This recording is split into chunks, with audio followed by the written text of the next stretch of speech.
Hello and welcome to a fresh new episode of Foodocracy for Her. I'm your host, Kalyan Karmakar. Foodocracy for Her is my podcast featuring women in the Indian food and business beverage industry. It's the longest running podcast featuring women in the food and beverage industry. It's also an award-winning podcast. And today I'm going to bring to you Annie Bafna, who runs the Nutcracker Cafe. And I think there are three of them now, if not more. And she's Parsi, and she's a chartered accountant, which is not very rare for a Parsi, but she's vegetarian, and that is rare. I think the only other pure Parsi vegetarian whom I know is my wife's mama, Freddie Mama, and he doesn't eat eggs as well. But that's not entirely why I'm doing the interview today. The idea for the interview was sparked off by a family breakfast at Nutcracker a few days back. And when we had a fabulous scrambled egg over there, which I ordered, inspired by a scrambled egg, which I saw in the adjacent table.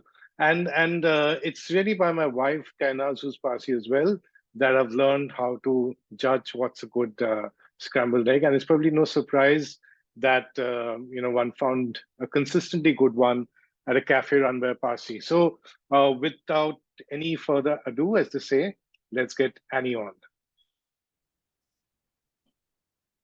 So there's Annie. Welcome on board. It's good to have Thank you on. you. Thank you, Okay. Kalyan. My pleasure. My pleasure. And before I get into the foodocracy for her questions, I'm going to ask you something which you might perhaps predict. But Okay. your scrambled egg, because when I went to Nutcracker in Bandra, I Yeah. saw a scrambled egg which was almost eaten at the adjacent table, and it looked pretty perfect. So we Yeah. ordered one, and it was perfect. And a few days back, we were at Geo World Drive, and we were crossing across the Nutcracker one there, and I Yeah. peeped in like I always do. Yeah. And I could see some folks at the corner just across the glass thing, and I could see like a scrambled egg which looked pretty good. So what's the secret behind your scrambled eggs? The Parsi So scrambled egg. the Parsi scrambled eggs. Yeah. So Yeah. when we started, obviously eggs was a large part of our menu because we are an eggetarian sort of space, and we started with the concept of all day breakfast. And being a Parsi, eggs is something that obviously we hold very close to our heart. Yes. And also, when we kicked off, we had a chef that had been trained at a 5-star. So between him and my mom and my old aunt, everybody was in the kitchen and teaching everyone how to make that perfect creamy egg. And honestly, that's one of the first things when we have new chefs coming in, when we have trials going on, when we are sort of testing people. A lot of chefs, they'll do very many fancy things, but just when Yes. you ask Yes. them Yes. to fry an egg perfectly, or a sunny side up perfect, or a poach Yes. or a Yes. scramble, that doesn't end up as technically perfect. So it's one of the key things that we put into our training program, about how never on a high flame, never to overmix it, to take it off just when it's right, because it continues cooking for those few seconds after, Yeah. you switch it off or pull it off the pan. So it's just something that we've sort of drilled in again and again and again over the years, and sort of tried to pass on to everyone. And so And you've that not taken the is. easy way out, because you have another one which is with cheese and chili. So I'm Yeah. assuming that your base one doesn't have cheese, Yeah. So So I we mean, do the basic. more you We add do, cheese, butter, cream, it yeah, becomes yeah. It easier. all happens. Yeah, No, yeah, you're yeah, talking about getting a simple scrambled egg and poached egg, right? yeah. If I was not wrong, there was this movie, a 100-Foot Journey or something like that, About the French omelette. where they said that the test is to get Yes. an omelette right. And I Yeah, must thank yeah, you for yeah, that chili idea, that even though we didn't do that, yeah, when we were in Calcutta in the hotel recently, and my wife wanted a egg sandwich to take to work from the hotel. yeah, So, yeah, no mayo and cheese, just, traditional yeah, butter. yeah, And I yeah, told the chef, just add some green chilies in it, and she liked it. yeah, But you yeah, know what? yeah, You mentioned a 5-star chef who was there at the beginning, and I yeah. must say that very few 5-star hotels can get a scrambled egg That right. is In that is right. fact, after then, I was saying at the Trident, where we had a very nice scrambled egg at the Frangipani. But back in the lounge, I had to send 2 back and then give up and Yeah, yeah. croissant. But So I yeah, must, it's probably your mom and your aunt who had probably a bigger role in getting this yeah, right. yeah, possibly, yeah, yeah. And I mean, even the French omelette. So we do a rolled omelette, and Yes, yes. that is something each new chef that comes in, I think Canas he had will it. pick up. That day Canas had the French omelette. I think Okay, so. yeah, Yeah. yeah, yeah. So No, she every had the chef that chutney eggs. comes She had in, the she chutney had eggs. the Yeah. chutney eggs. Okay, Yeah. yeah. So Sorry. Go ahead. Yeah. yeah. So every chef that comes in, they'll sort of pick up the entire menu, and they'll be like, doing it. And then this rolled omelette is one thing that they're still practicing. They're still practicing, just to get it perfectly. So yeah, maybe people don't consider eggs that important. I don't know. Yeah. Or people just feel, anda hai. And so especially I guess in 5 stars, when it's the morning buffet set up and they're doing it live, and they have like a line of people standing, Yeah. maybe they don't have the time to Yeah. take that effort. We get that often from the customers too, and they're like, it's just an egg, why should it take so long? We're like, no, because if it's not perfect, they have to sort of start again. If it's never Yeah, just an egg. I mean, yeah, I'm Bengali and eggs matter a lot to us yeah, as well, but not as yeah, much as it does to the Parsis. And I picked up my egg yeah, making skills, I think, during the pandemic, and making, breakfast every day, and yeah, yeah, yeah, slowly. Yeah. yeah, But okay, this yeah. is not about eggs. Hmm. I did speak about the fact that you're an eggetarian or a vegetarian. I used to be an eggetarian. I now am almost pretty much wholly a vegetarian. I eat eggs when I'm doing tastings at work. But yeah, I think seeing 200, 300, 400 eggs in front of me every single every single day, Yeah, yeah. yeah, made me want them less. So yeah, Yes. but primarily vegetarian. So, the interesting thing about you is you're a chartered accountant, which Yeah. many Parsis are. I think you worked in the banking and Yeah, yeah, finance yeah, sort of industry.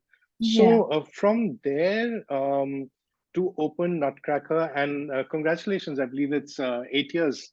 Yeah, Yes, that 8 years means what? this Sunday. Yeah, So 2014 is when we started. yes, yes, Yeah, wow. So yeah, 8 years. yeah, Congratulations, yeah. and that takes a Thank lot you. in Mumbai for a brand to maintain itself. And I know you've opened not 2 but 3 more outlets: Bandra Yeah, West, BKC, and also Palladium. But yeah. 8 years is quite a long time. So obviously there has to be, I think, a strong philosophy behind a food business for it to last, and also the involvement of the people behind it. Yeah, Otherwise, it doesn't. yeah. What made you start this, and what part of your personal life philosophy do we get to see through your scrambled eggs and everything else? So, well, to start, I mean, when I finished college, I really there was a big part of me that wanted to go to culinary school, and but I also came from a family with a whole lot of CAs and people from a Yeah. finance background, and Yes. to be honest, nobody ever put me or put pressure. In fact, they probably said, don't do it, do something else. Yeah. But I did want to study further, and And you're a so Bombay girl, right? You're a Bombay girl. yes, yes, yes, yes, born And and brought up here. college means which Uh, college, and what so did you I do? went to HR. I went to Okay. HR college, did commerce, and Okay. then I put in. I applied to KPMG. I went for the interview. I got in, and I said, okay, I'm going to do my CA now.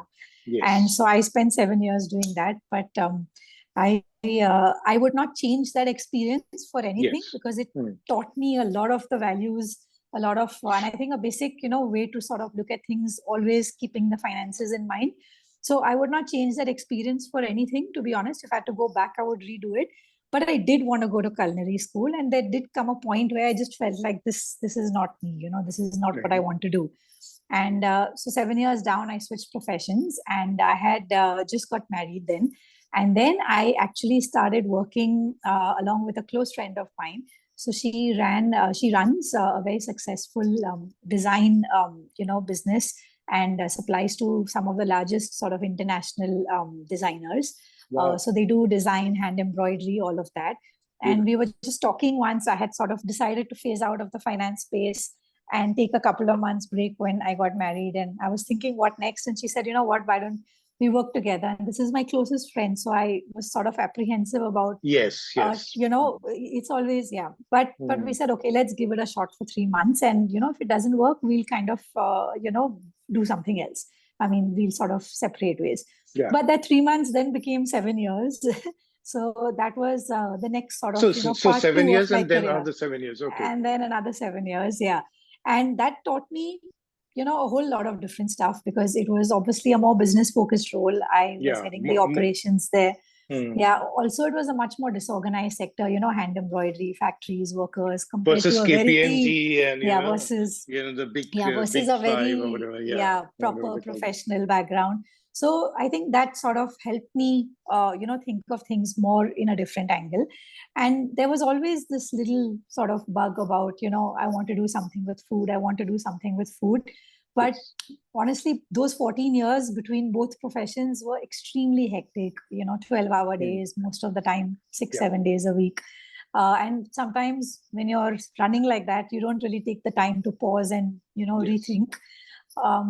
And then I had my daughter. I continued working. I took like a 4-month, 5-month break, and then I continued working. Okay. Yeah. So, fortunately, we had space in our office to sort of make a little space for the baby, and she had her child a year ago. So we would just bring our kids to work and continue working so that's in-house home from work. Yeah. Nowadays you have work from home, so exactly. it's home from work. Exactly. You have to coin the term, right? Exactly. And then we can, yeah. Then we get posts on LinkedIn, which will get many hits. Yes. Yeah. So I continued, and then, but there came a point where, I just felt like I had done my time there, and I had reached a point where I just felt I was ready to do something else, and so I phased out gradually. I took, I think that was the first time in my life in 14 years that I took a whole 9 months off from work. Wow. And it initially I was loving it for the first month or 2 months, but then I started getting really jittery, and I kept thinking, and I have to honestly give 90% of the credit to my husband Siddharth, because so both of us are huge foodies. And so Siddharth is an investment banker, also from the finance background, but has also done a lot of work in the F&B industry. Wow. In the city and the country. And so it was always something that, that excited him and me. And, he pushed and pushed, and he was like, what, just start small. So we don't burn our fingers in any big way if it doesn't go wrong.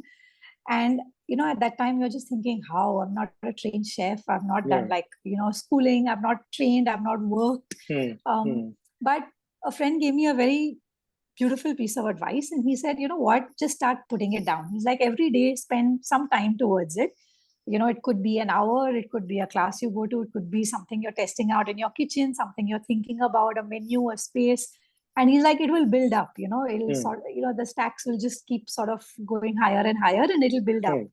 And I took that advice, and I think that, 9 months, I think, about 6 months down is when I was actively looking for space, and 9 months down is when I signed up the space at Kalaghoda. And then a few months later, we opened with all the anxiety. And honestly, if I look back now, I just honestly think that God was very kind, because when I think about how little I knew going in, I knew so little. I had a love and I had a passion, but honestly, that's not enough. No. So yeah, but what worked, I think that the journey from there was just that I was extremely determined to learn and be hands-on in every aspect. And I think that really, really, really made a difference, because nobody can take you for granted. You sort of are so close to every operation, every customer, every part of the business that really you know what's going on. You sort of you get the feel like nobody else will, honestly, when you're there all the time. And the amount of passion that you bring, or the amount it means to you, especially when it's something so new, you're more determined to not to want to succeed, right? So I think that determination, and also just coming from a finance background, I think one of the other things that really helped us is to not make or rather to make sensible financial decisions. Because Yes. once again, to have a model, to do a Mm. lot of research and study, to put together a business plan, to really think what's going to work, what's not going to work. If it doesn't, like, what do we need to go forward? What happens is that a lot of people, especially when it's the first time, you get carried away, right? You'll see a space and you'll say, oh, it's so beautiful. But And really in, the and in rent is, Kalaghoda, on top. So it's yeah, such a beautiful yeah, part of the city. yeah. But sometimes you look at a space and, you just realize that the rent, you love something, but it's not going to make sense financially. And especially Yes. if you sort of make that wrong decision in the start on the rent, half the battle is already lost. Yes. So I think that we were very clear on what made sense, what wouldn't make sense, at least in terms of a financial structure. And so going in very well planned was one part, and then just going all in, really going all in at every level, from being in the kitchen to serving customers, clearing plates, helping the chefs, like every single thing, right? There was no HR or accounts or marketing or finance or like anything. I would start my day at 9 in the morning. I would end at 11 at night, literally every day for the first year. So yeah, I think I just learned, as we went, and I was determined to sort of learn and make it work. You make it sound so simple when you listen to it, but it's and I could relate to a few things which you said, like for example, the fact that you did not you do not regret the time spent in finance or then working in the design company, because I mean, like you, I mean, like you wanted to be in culinary school. I always wanted to be a writer.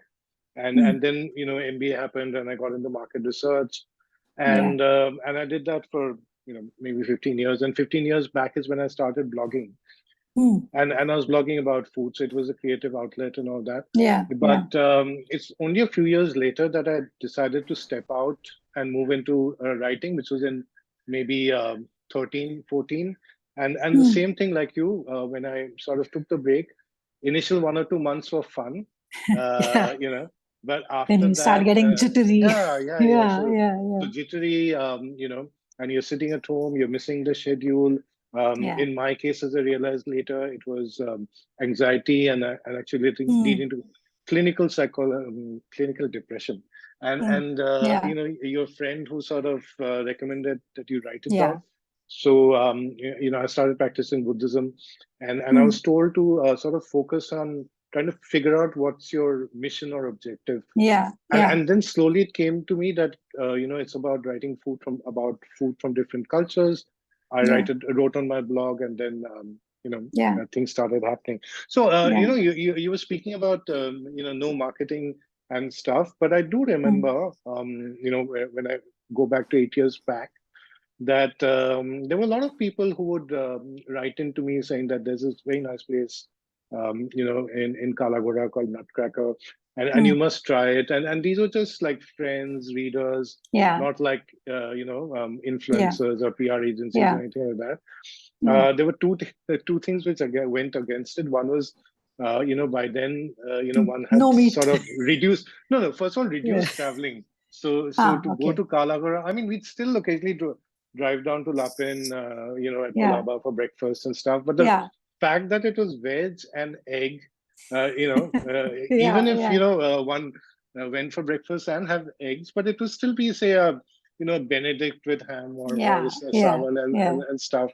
And but if I was to think of it, like a lot of things which you did then are things which are very in today.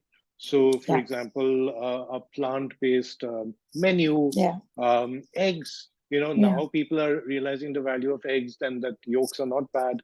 You have vegan dishes in your thing. You have so many different types of drinks. With blending different fruits and things like that. Bits of millets, sourdough bread, and all of that. So, in a sense, you were a bit ahead of your time, but at the same time, because you were consistent, so that by the time I think we were ready, you were up there. But that's what I was trying to understand, that what made you go in for something like this? Because Kalaghoda, cafe, Parsi owned, if that story would all lead towards anything meat, but this, right? non-vegetarian. Yeah, Yeah, yeah, yes. that's The true. M word, yeah. Yeah. So it is really interesting because um, when we started, I mean, for me, the one thing that I have always held over the last 8 years is that I will never do something just because it's a trend, right? I Yes. do something that makes sense to me, that feels like Nutcracker, that all of that. And at that time, so vegetarianism is something that, for example, growing up, of course, I ate meat. I was in a Parsi family. All of us ate. And I think that somewhere bit by bit, as a family, we started phasing out. I think growing up, Okay. I had a lot of like my school friends, college friends, a lot of them were Gujarati, Marwadi, Jain. And so when we went out and we would be sharing food, just eventually, I would just eat with them. And Yes. it was never a point in time that I switched preferences. It was a very phased out thing, but it became a way of life, like I said, more than 2 decades ago.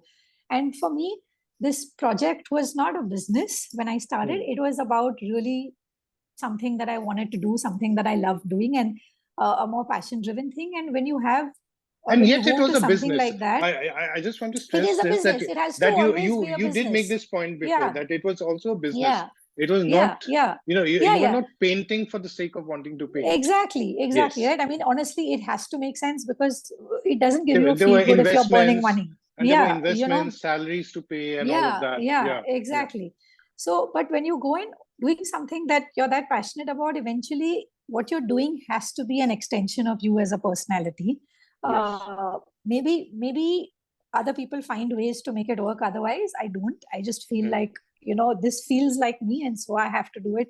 This is something that is not me, and I won't be able to give it my best, So it was just a natural thing then to sort of serve and cook up a menu, which is what I ate. The menu was really, when we started off, a mix of things that, some of the stuff that I grew up and I enjoyed eating, some of the stuff that I liked cooking at home, some of the stuff that, when I traveled, sort of came to me and I enjoyed, and we put sort of little twists on it and introduced it to the menu. And then also, in fact, in the beginning, we had a really small team. But we also, I would work with the chefs, and, they brought in some of their ideas, and we were always open to sort of listening to everybody, to for everyone's inputs, and then creating something that felt like a nutcracker dish. And that's how we continue to work till today. So it sort of just integrated the story.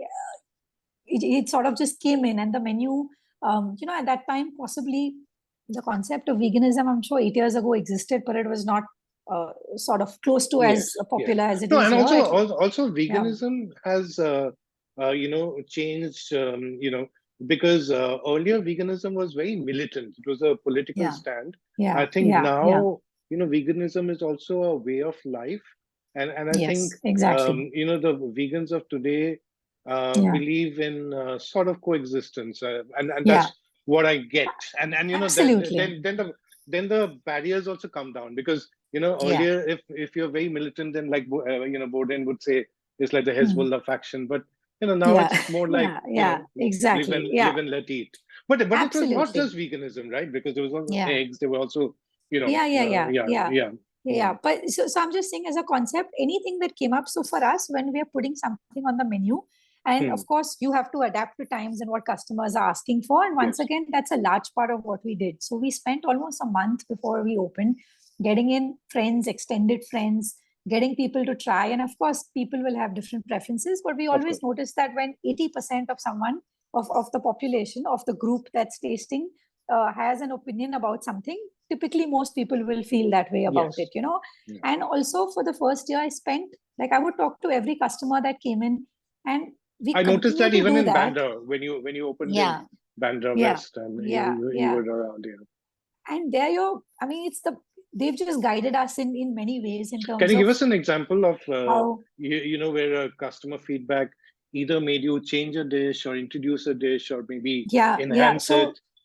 So when we started, for example, okay, we just had eggs, and then we had like French toast and pancakes, and then we had salads and sandwiches, and that was all. And then everybody was like, you know what, there's not enough main course on this menu. We love Yeah, your eggs, yeah. but we don't want to come in only for breakfast.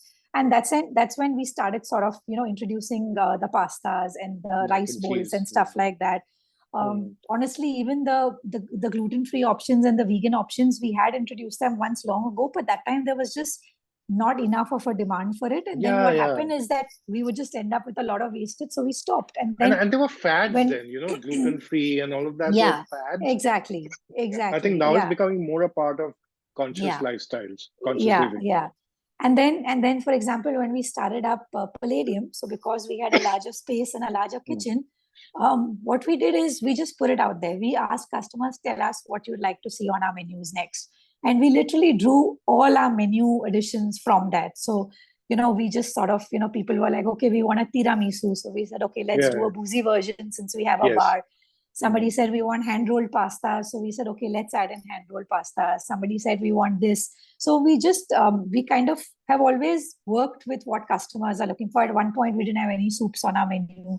And people would say, okay, but you need to do that at some point. So, or you need more small plates. Now when the trend of small plates is sort of, a little.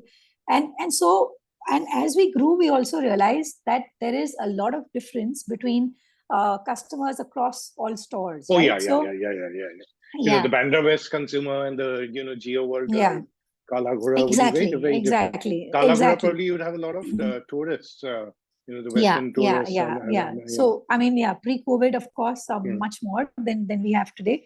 So we also learned to sort of edit and, see what works at each restaurant. But for me, the rule is that when you make something that's going to be tasty. If it happens to be vegan or gluten-free, that's great, but it should just be something that if I'm sitting and I'm vegan and I'm sitting with a friend who's not, and we order it, we should both equally enjoy it. So compromising a flavor in order to sort of push and make something vegan is something that I don't like to do. I like to design something which naturally as a dish is like that, and it's going to be tasty, and it's great that then those, I mean, so like you said, that those options that are some of them which were vegan, some of them which were gluten free. I mean, eggs honestly are just one of the healthiest things to have. So absolutely, all those just found their way in our menu. And actually, eggs are finding their way, and eggs are finding their way back because it had got that eggs, ghee, mustard oil. I mean, after all this, bad press, there's so much of our Indian cuisine which might not come into a Nutcracker sort of space, but which are naturally vegan.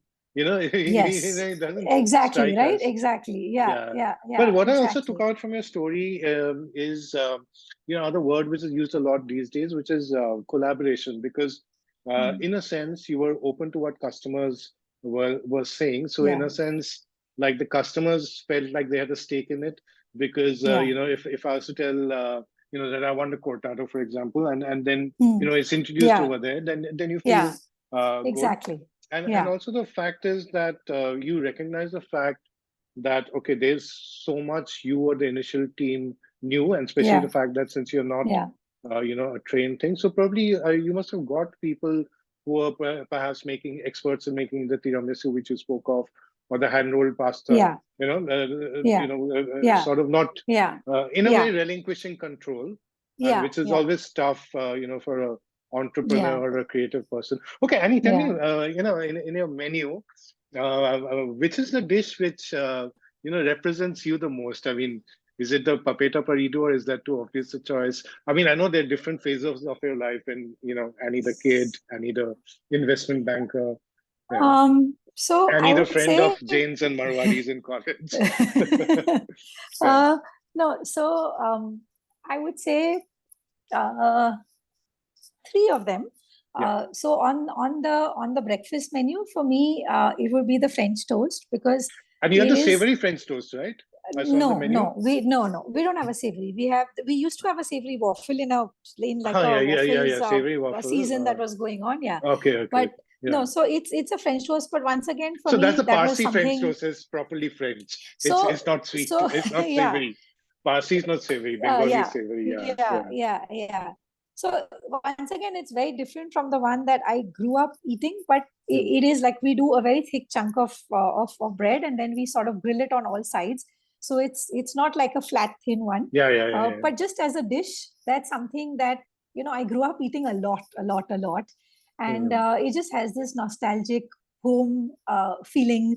I would come back from school and sometimes I could come in and I would smell it, my mom making it for me, or Sundays, or so I think that one would be number one. And to just interject, and yet it in a way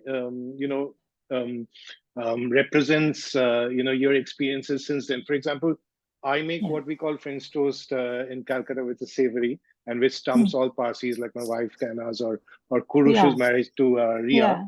But I add my own touch now with different types of cheeses and oils and seeds. So in a way, it represents your evolution, perhaps, like from the flat, to the grilled one. Okay, go ahead. The other two. And then the second one on our pasta menu, we have something called nutty spaghetti. So I am not a huge fan of eating sort of too much pasta, but for me, when I could go to the fanciest restaurant, but if I see an aglio olio, I will just sort of order it blindly. And for me, on the nutty spaghetti, we sort of added this twist where we put in a little bit of orange zest and we top it with roasted almond flakes. And it just, so it's not a traditional aglio olio, but still it kind of has that feeling, and then it gives you these different flavors and textures, which so sort of take you, bit of tang, bit of crust, crumbs. And it's just a very simple bowl of comfort food. And for me, that wins any day to something which is very fancy and, sort of you just, it's that bowl that you want to sort of just come home to at the end of the day, and you'll just feel comfortable and at ease. So that is the second. And the third, because I have a huge sweet tooth that I really, really struggle with. Who doesn't? Like really, no, now, I mean, it's amazing. We can see how people are just lowering their sugar, right? In terms of quantities, in terms of things that people would eat before they I was very impressed that, I was flying back by Vistara last night, and there was good fettle ice cream. And it was written low sugar and about 80 calories or something like that. So, for an airline to give that to every consumer, and not like a Baskin Robbins or Amul, one used to do before.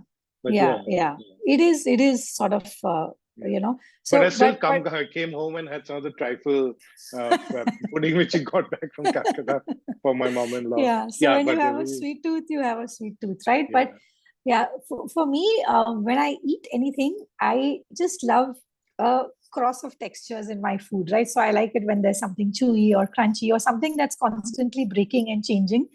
And so our dessert that we have, which is called the 7-layer cookie, is that, right? Because it has it has a biscuit base, and then it has 3 layers of chocolate, so dark milk and white. Then it has caramel, it has butterscotch, it has almonds, and then we serve it hot. So it's kind of, and it's exactly all of that. It's got crumbly, it's got chewy, it's got crunchy with the butterscotch chips, and then how thick is it?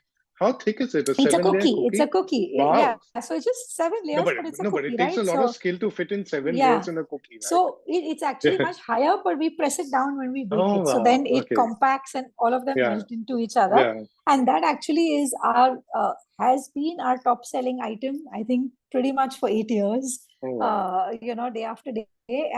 And so that, and it is sweet. And so in fact, once again, like you said, we adapted. We now have a dark chocolate version. We have a mint version. The original one still sells the most, definitely. But there was a time I remember when we opened, and I would get into work at 8 in the morning and I would finish at 12 at night, when we would close the register and do all our counts and checks and everything.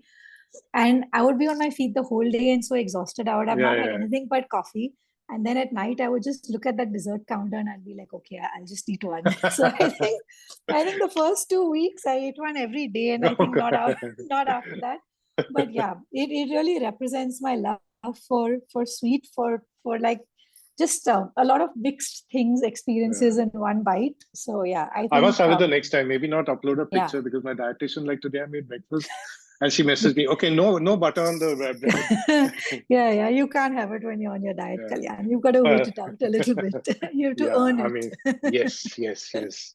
Okay, now, just before I get back into a couple of questions on business, I have a question which I guess my mom-in-law and Kainaz would want to ask you.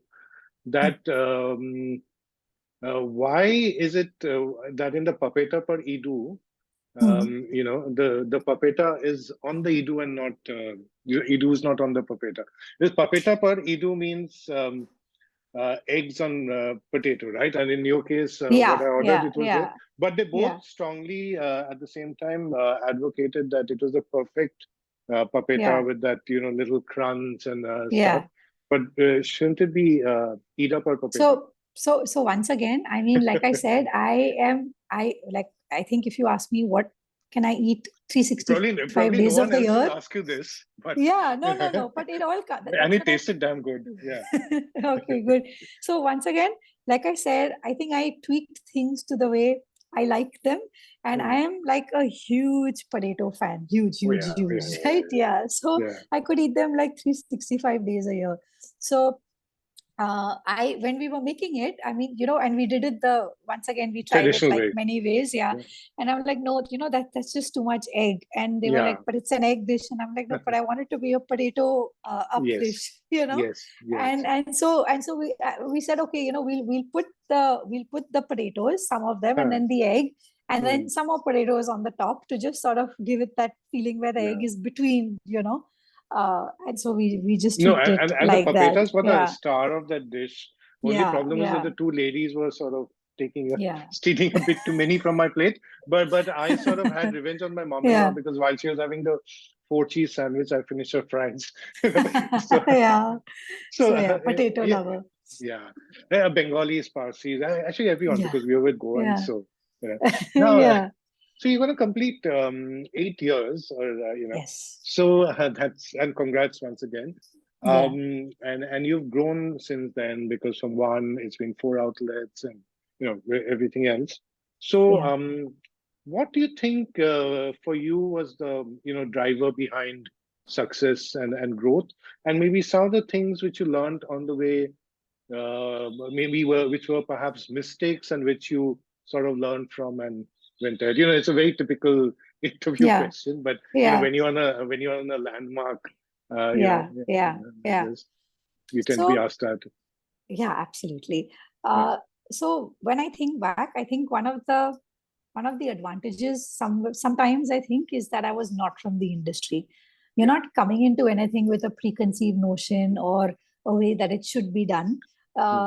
It's good and bad because sometimes your life is easier when you know something, Yeah. but sometimes you're better for it. Yes. You tend to look at everything in an independent sort of way, and you find your own path.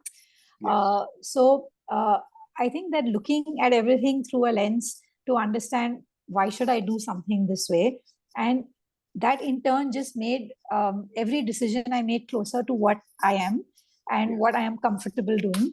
And Hmm. I think that was one part. The second part, like I said, was spending a lot of time with customers, Hmm. understanding what people wanted. Sometimes I would not even talk, I would just stand behind the counter. And for me, a very relevant point in a customer's meal is when the food is on the table and they take their first bite or two bites. It tells you so much without you having to go to the table. And I still spend a lot of time standing behind a counter and just looking, Tell just us some of observing. your the secrets of your trade. Like when we were in college, you used to have these body language things for group discussions. So how do you know a guy's No, liking so it? no, Is it that like when no, they that become no, that quiet, like when I'm eating something and really like uh, it? Okay, yeah. now don't disturb me, sort of thing. So Or so yeah, that no, I mean the thing with food is that it is such an emotional experience, right? That it's very hard for whatever it is to not show on your face, right? yes, So yes, yes. I mean, sometimes when you're sitting with someone and you take a bite, and even if someone is in the middle of the conversation, well, they're like, it's good, try. Yeah, Sometimes they'll eat it and then they'll play around. yeah. They can make something they or feel the pace, the between your first and your second bite Hmm. also accounts for a lot, right? So if you're Yeah, taking really long for the second bite, but when something is really yummy, you just feel like taking yeah, that second bite faster yeah, rather than slower, yeah. you Unless know? I don't know. I mean, people spend a lot more now and consumerism and all that. But I'm Yeah. thinking back in the day, like when money was tight and you earned pocket money and you were dating, then Yeah. perhaps you take a lot of time between You bites because take you time. Yeah. want the thing to go Yeah. on and on. Yeah.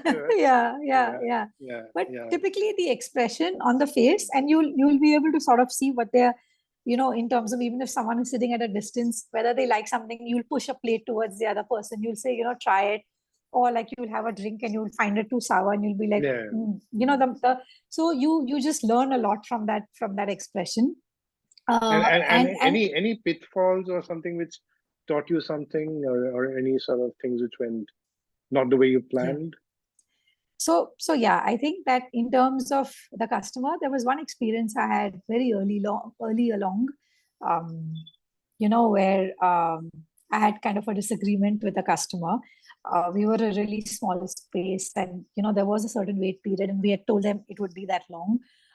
But they were kind of not happy to wait, and they were waiting inside the restaurant, and it's already really small. So when you kind of stand inside, you're standing at somebody's table, at Kalaghoda. I don't think you've been to that one, but that's like much smaller than Bandra. No, but I know what you're talking about. Like, say if you're inside a Churchill and waiting inside a Churchill. You wait outside. Exactly. Yeah.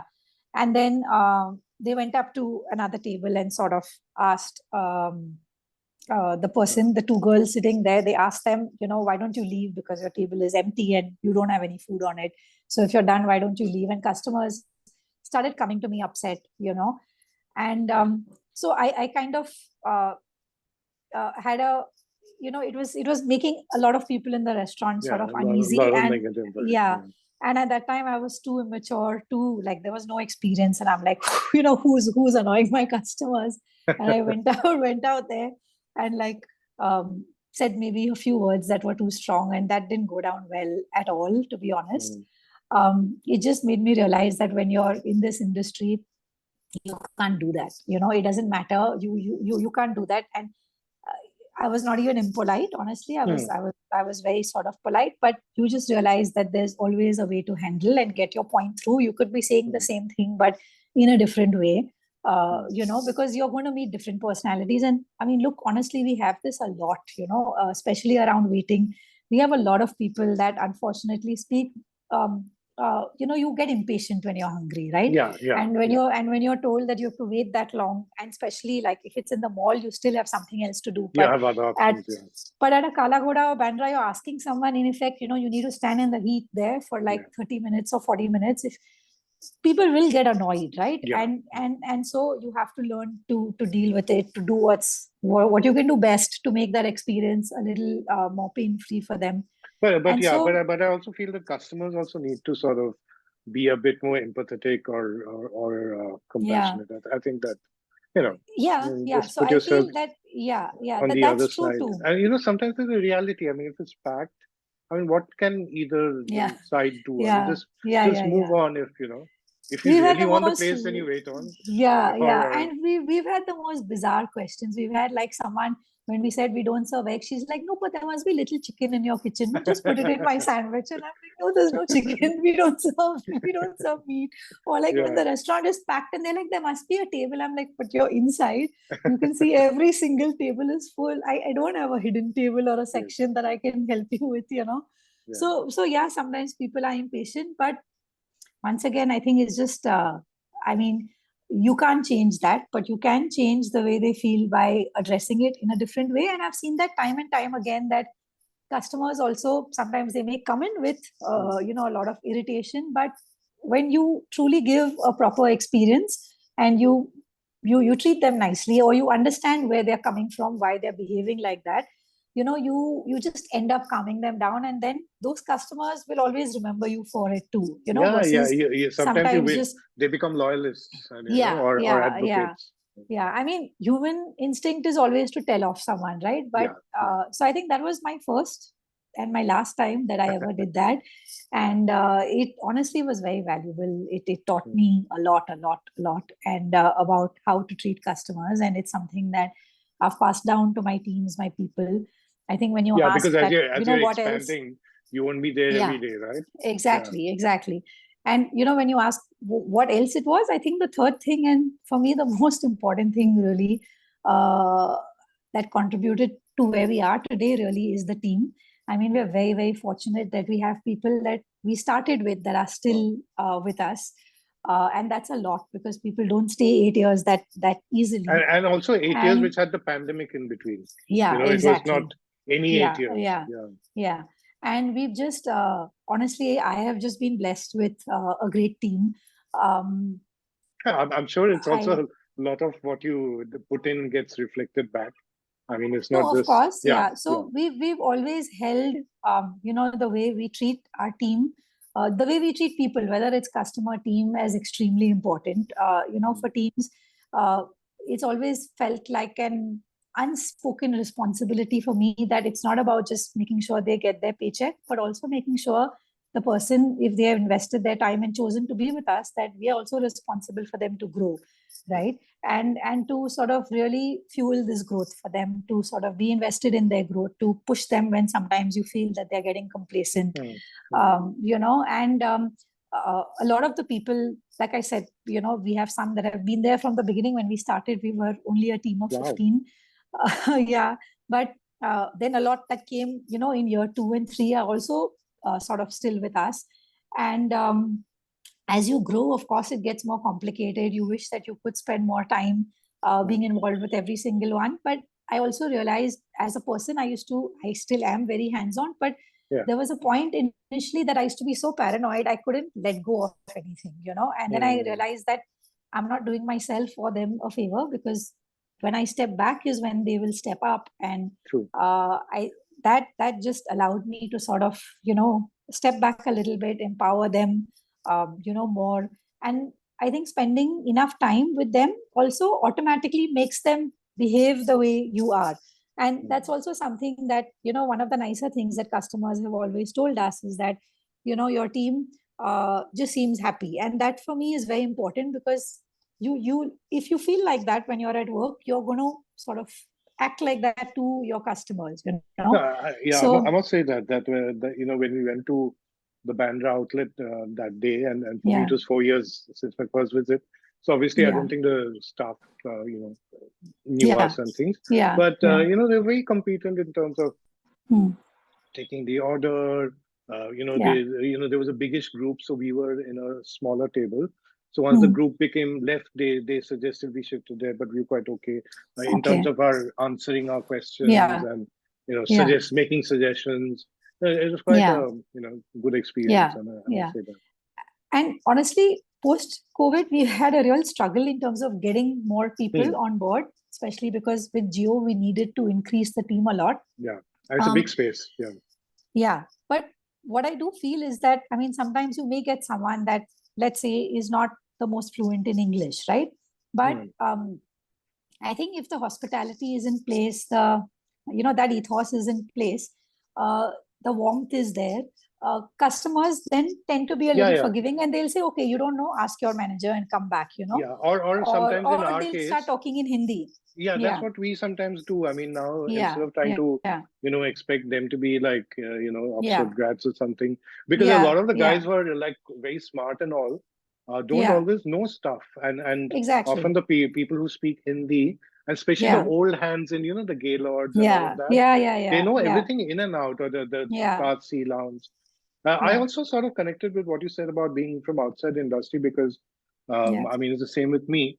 So while sometimes one felt that a bit of training would have helped, no doubt, as you did, but at the same time, not being from the industry, allows you to sort of define your path, or your way of doing it. I wanted to ask you one more question on marketing, because you said that you didn't do much of marketing. I know that in the initial years there was some PR, and probably there is now as well. But what, in your experience, helps sustain a brand? And also, I mean, a question I should have asked earlier: why Nutcracker? Is it the Nutcracker's ball? And what in your experience helps build a brand? I mean, okay, you initially need the noise, perhaps, but So in fact, to be honest, so marketing why Nutcracker first? Why not? Because why, that's a simple. why the name? As in, why the name, right? So I mean, honestly, it has nothing to do with the ballet or the Christmas play or anything like that. But it was just when I was thinking about, what to name it, I just wanted something that was very whimsical, that was offbeat, that didn't have any direct relation. It was just a word. And I had a very close friend, once again, the girl that I used to work with before, and we would brainstorm, and every name we came up with, we were like, and then, and then she actually, her in-laws or her grandparents used to be antique collectors, and they used to have these pieces that they used to lend out to the museum to showcase. And they were taking out this whole series of ancient Indian nutcrackers that were really beautiful. Like the supari sort of. Yeah, the supari. Yeah, the actual, really beautiful, cool ones. Wow. And she just saw them, and she's like, any nutcracker? And I'm like, yeah, it just sounds like, it sounds bad, but yeah, I like the ring of it. And it made me sort of name your senior cat outside Bandra West cafe, Nutty Mai. Yeah. I saw that. Yeah. So yeah. That was what sustains a brand? I mean, yeah. Honestly, Kalyan, I have a lot to learn when it comes to marketing. I am not good at it at all. But you built a brand despite not being good at it. But we've built a brand, honestly, just out of love for serving people yummy food and treating our customers with love. I mean, it may sound very cliched or fairy tale like, but my entire focus in this period has been that, I did not even have an FB or an Instagram account till so the people that we work with now, they used to have their office down the lane from Kalaghoda, and they're like, do you need a digital marketing agency? Yeah. And I'm like, okay. And they're like, because you don't have, and you don't even have an Instagram account or a Twitter account. We still are not active on Twitter at all. I don't even know how to operate it. I'm not tech savvy. So yeah. And in COVID, when COVID hit, is when I realized, okay, we have to take that digital platform seriously, and began. We started ordering in COVID, the cheese sandwiches and all that. So we started, and once again, the PR is every time. Just before we started, we don't even have, just before we opened each restaurant, we sort of worked with an agency to just do that initial, it's covered in the press and few people come in. So we've had that just as a sporadic thing, just like 1, 2, 3, 4 for each of the restaurants, and that's it. We don't have like a checkbox. Like a checkbox. We don't have. But that's cool. That's what Amir Khan does, right? Just before a movie comes out, he'll come out, create some controversy, then go back in. Something to do with the name A. Name starting with A. But to be honest, at that time, I think that we got away with it. I think word of mouth did a lot for us. And like I said, all my focus was just, I think even when you spend enough time with customers, that engagement counts, right? It carries forward. And so I think that's what worked for us initially. Now I feel the pressure to sort of take that a little more seriously. We don't even have a marketing person in-house. We're looking for someone and to sort of do it in a more structured way. And I feel that, the direction the brand is taking, I need to sort of focus on it more. But so far, honestly, it has, if you see our Instagram following, it's small, it's really small. And organic and vegan. It's organic and vegan. Yeah. I mean, it's so I mean, I just feel that it's just happened. It's just been, whatever has happened has just taken form out of pure goodwill, and just customers sort of wanting to be part of, sort of spreading the word and taking it forward. But yeah, it's something that we have to focus on more now. So yeah, giving marketing advice is not a question that I am the right one to answer. No, but you know what? But from my experience, I'm just going to take 1 second and switch on the light. Just one. Yeah. So I must say though that it didn't just happen, because from what you said, and if I think of even the restaurants we like to frequent, and now it'll also be Nutcracker and Bandra West for sure. It's the same things that when you go in, of course the food has to be good, and also the way you're made to feel. It's not whether you're a blogger or anything like that, or this thing, but are you made to feel welcome? Sometimes Yeah. you are just a regular visitor, so that happens. Yeah. Yeah. Sometimes you just think, but if you're made to feel good, you're Yeah. comfortable, the food is good. I think that that's what another thing that's what's worked for you. I do agree Yeah. that maybe as a cafe, in your case or in my case as a blogger who started 15 years back, we have a bit of an advantage versus someone starting today in both fields, Yeah. because there's a Yeah. lot of pressure. So there is some merit in doing things in a structured way, Yeah. but it's okay. It's Yeah. great. So now, It is Praveen, what it is. it is what it is, and I have Yeah. also sort of mulled on this a lot and discussed this and all that, and I think that it all comes down to what you said in the beginning, which is clarity on what you want to do, and then Yeah. the things behind that. So, for example, if Yeah. you want to be a cafe of a certain type, Yeah. then you don't have to maybe do the things which a chain is doing, Yeah. or Yeah. or Yeah. or someone who's just starting off will do, because Correct. they can afford to do certain things which you Yeah. Yeah. can't. Okay, Yeah. now the last question, which is that you went through and the entire industry went through the COVID period, and which was like Yeah. completely unforeseen. Yeah. So Yeah. I don't want to now talk about what happened then and all of that, Yeah. but hoping and this thing that we've come out of that. WHO Yes. said it's not a pandemic, so Yeah. it's in a way like business 2.0 for everyone. Yeah. It's a new field. There are new players, there are home chefs, and whatnot. Yeah. So, how do you see yourself going ahead, and Nutcracker going ahead? That what's going to be the growth strategy? Will there be some major changes which you think you need to Mm. do, or is it like growing the way you did? Mm. Yeah.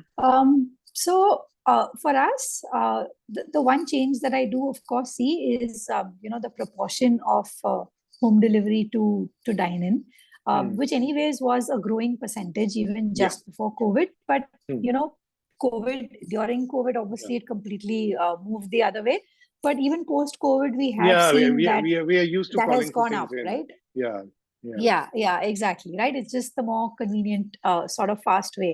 And I think that is definitely here to stay. So, one part, obviously, that we would like to focus on is once again for us, like for me, I don't like it when a customer's first experience with Nutcracker is going to be out of a box versus in the Hmm. restaurant, Yeah. because I am Yeah. Yeah. traditional in my mindset and I feel like food Hmm. can never be the same after it's, whatever. Yeah. Yeah. And initially we didn't have, we still don't have some menu items on the delivery menu because we just feel Yeah. that, they don't stay well. So of Hmm. course, to sort of, create maybe some kind of, or sort of add on to some more things that are delivery friendly. Hmm. Also, what we started during COVID was, a Delhi range, and with Bandra, we had the sort of opportunity to, showcase that more.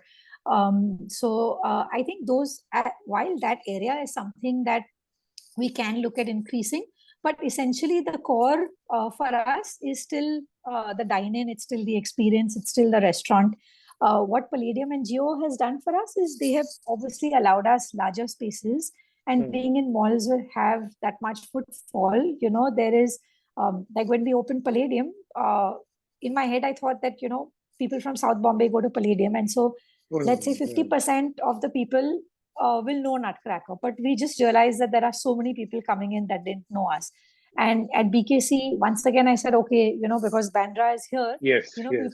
people will know it. But once again, we have so many walk-ins that are experiencing the And brand they're for the completely first different time. malls, Yeah, because Bandra doesn't have a mall. So if you go to yeah, Palladium, there's also yeah, Phoenix, so you get yeah, everything. yeah, While yeah, Geo World yeah. Drive is a very exclusive stuff, in Exactly, terms of brands exactly. and Yeah. clientele and all that. Yeah. So what we're dealing with is, obviously we're trying to now figure this structure of clients, of Hmm. how to sort of keep what we do standard, but still be kind of, like I said, be dynamic enough to keep adapting in some way within each restaurant to what a customer around that is wanting and is asking for. Also with larger spaces, we like something that I really like, and we in fact did do even in Bandra, although it was small, is some kind of live events. I think that it's always nice to do that. So in Bandra, small as it was, we did. We had run before COVID few weeks of stand-up comedy. Then we did some Sundays. We did some Sundays with like just guitarists playing music. In Palladium for the last 3 months, we were working along with Ace of Pubs to do these trivia quiz nights every Thursday. We just kicked that off at BKC. Now we're going to be moving in Palladium to live music every Thursday. So just stuff like that, which was not always possible when it was. And I think what has also happened is that while the food has remained essentially the same sort of, the core is the same, but Kalaghoda and Bandra work more in terms of the space, like the hole in the wall neighborhood cafe. And both of these work more on a casual dining restaurant and bar. And so it allows us to have certain events that are fun, that are engaging for customers, people look forward to, people come back for. We saw that when we did the quiz nights at Thursday, that there would be the same people coming again and again every Thursday night to sort of take part in them. So it's also nice to sort of build that kind of community of people that is enjoying a certain thing. And there's a lot more that we can do, I think, with the space, with live events, different kinds of things. So and people were missing. People were missing this human touch in the time of social distancing. Yes. So, Exactly. Yeah. So I think that's one part. But all these Kalyan essentially are add-ons. I mean, for me, eventually it's about coming in and experiencing or just enjoying a comfortable sort of experience at a restaurant and enjoying your food. Once again, our focus has just always been fresh comfort food. And in fact, that's what I wanted to ask you about. For a bit, is that when you spoke about fresh comfort food, but your focus has also been on what today people talk of as clean eating, plant-based, vegan, and stuff like that, which people are waking up to now, and there are brands or spaces coming in that. So don't you feel that you need to sort of shout out and say that, hey, I'm doing this, and I was already doing this, and do you get that feeling? Because sometimes I see that if someone's written a piece on biryani, then there'll be 5 people from 5 different generations saying, oh, I've written this story already. You know what I'm saying, right? Like, it is. I've been doing vegan since whenever. I know. Like I said, that marketing is something I'm terrible at, and honestly, I just never have the ability to shout out too much. I try. But is it because you feel assured in what you're doing? Like no sort of anxiety or I don't know if it's that, or if it's just as a person, like a lot of hoo-ha is just not my thing, so if you remember when we spoke about this, and I'm like, is there going to be video? Like, I would rather that there was no video and I would be talking, because for me it's always the brand, the name, and not my face. There will also be an audio, but it's sometimes good to know the person behind the papeta. No, of course. So like I said, that essentially what we are is about that. We've always tried to sort of steer away from packaged foods, doing everything in-house as much as possible, staying clear of plastic as far as possible. So there are a lot of these, and so the soul, it doesn't change. I think that in terms of now, because we're a bigger team, in time we've sort of also, when you're small, it's hard to always attract the best talent, right? Because you're that tiny and you're irrelevant. And then, of course, you're vegetarian, and then, all of that, and you're new to the industry. But as you grow, obviously, you are able to sort of, get on more and more talent. And you become KPMG then. No. That's a far way to go. But yeah. So also then with those teams, when I look at Bombay as a map, I feel that there could be a few other spots that, we could open in, and it would fit in and it would work. And so also long-term planning is just something that as a person I'm terrible at. I am very in the moment and near future. When I started Kalaghoda, I swore that there's no way I'm going to open a second restaurant in my life, ever. And once again, I think that Siddharth, my husband, is like this gentle push behind me, all the time. I mean, you can go on. You need to do more. You're ready to do more. So, Yeah. so step by step, And but not because he essentially wanted you all out of the these. house. Not because he wanted you out of the house. Not because he wanted you, but No. maybe because for the first time in his life, for the 6 months I was home, I would be like, Sid, when are you gonna come home? And you would be like, who is this person? For 40 years she's worked like Yeah. 10 and 12 hours a day, and Yeah. like he would be the one calling. And so yeah. Yeah. So that was always a joke we shared. But Yeah. but yeah, so I think essentially doing the same thing, but just obviously, keeping on sort of adding on as we go, taking sort of making the most out of what we can do, whether it's in terms of, a product line, or whether it's in terms of events. So just to make it more engaging, more fun, to sort of make the brand, enter into those little sort of segments. But yeah, essentially, it is what it is. Yeah. It is what it is. Well, it Yeah. was absolutely a pleasure chatting with you, Annie. I sort of got the feeling that before we started this chat, that it would be great fun, but it was because there were so many things which one felt mirrored in what you said. But of course, like what you've done is a lot more. So it's inspiration. Folks, they are in different parts of Mumbai, Kalaghoda, Bandra West, Palladium, Geo World Drive, probably in more places. But go and check them out if you haven't already. The food is Thank you. fabulous and pure. Yeah, so it's and you can also order in, and any sort of 8th birthday plans at Kalakura, which we can look forward to.